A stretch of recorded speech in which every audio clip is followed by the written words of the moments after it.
दोस्तों आप देख रहे हैं PBS 72 दीपक के साथ। तो चलिए पढ़ते हैं आज की कहानी की ओर। दोस्तों ये उन दिनों की बात है जब मैं मुंबई से बस को लेकर लौट के घर आ रहा था। काफ़ी लंबा सफ़र तय करने के बाद रात की तकरीबन 10 बज रहे थे। तो मैंने बस को साइड में लगाकर टॉयलेट करने के लिए बस को रोका। बस से नीचे उतरा और जब बस के पास लौट कर आया तो मैंने देखा कि बस के अंदर एक औरत बैठी थी। एक बार तो उस औरत को देखकर मैं चौंक गया। फिर मैंने उस औरत से कहा कि आप गलत बस में चढ़ गई हैं और ये बस यहाँ नहीं रुकेगी, आप उतर जाइए। तभी उस औरत ने कहा कि भैया मुझे यही पास वाले गांव में जाना है और अभी कोई सवारी भी नहीं मिल रही है, प्लीज़ मुझे छोड़ दो और अभी काफ़ी रात भी हो गई है। फिर मैंने हाथ में लगे घड़ी पर देखा तो रात के 12 बज रहे थे। समय देखने के बाद मैंने सोचा कि यहाँ पर छोड़ना ठीक नहीं होगा। फिर मैंने उस औरत से कहा कि ठीक है, जहाँ पर उतरना होगा मुझे बता देना, ये बस मैं वहीं पर रोक दूँगा।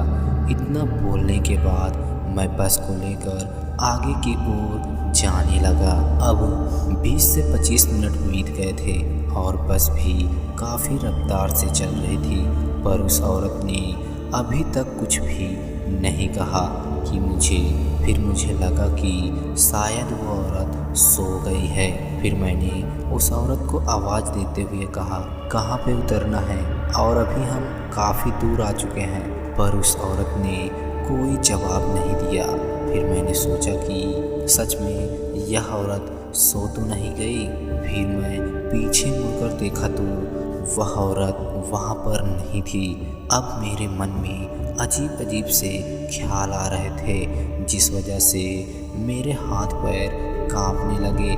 मैं बस को चला ही रहा था कि तभी पीछे से आवाज़ आई, बस यहीं पर रोक दो। ये सुनते ही मैं बहुत ज़्यादा डर गया और मैं बस की स्पीड कम करने के बजाय मैं बस की स्पीड को और तेज़ कर दिया। तभी मुझे ऐसा लगा कि कोई मेरे पीछे खड़ा हो और अब मेरे दिल की धड़कन बहुत तेज़ हो गई थी।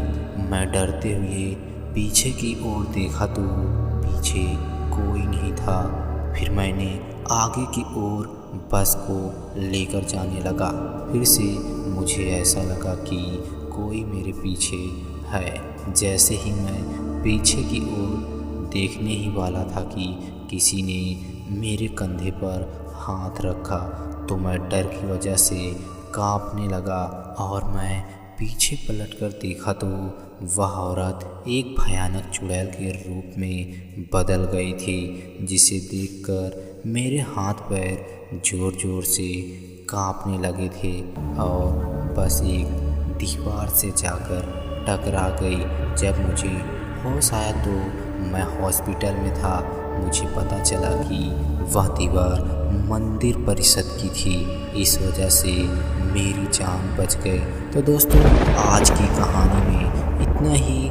फिर मिलेंगे एक और नई कहानी के साथ। तब तक के लिए टाटा एंड बाय बाय।